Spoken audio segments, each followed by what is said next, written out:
Lami jud ihigop sa buntag ug ginit-init nga sabaw tinuwa ning akong mga silingan sa dagat. Sa pagtabo ni Miss Pan sa sakayan nga ning dunggo, abig mangutan na ra og nabay kuha. Pero ang intensyon, manabo di ay kana may plastic sa iyang bulsa.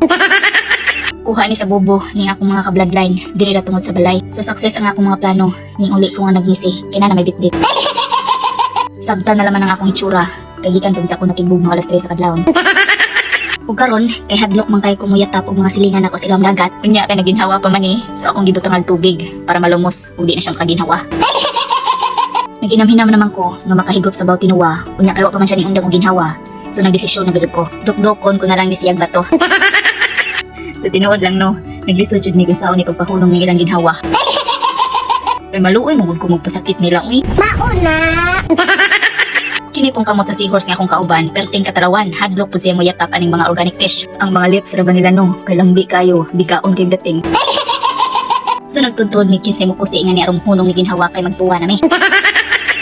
Pero sa tinuod lang no, mahadlok siya kumuyatap ng mga isda. Promise, mahadlok ko mo kuhag tinai. Nakahigop lagi kong sabaw sa buntag, pero nakapasakit ko.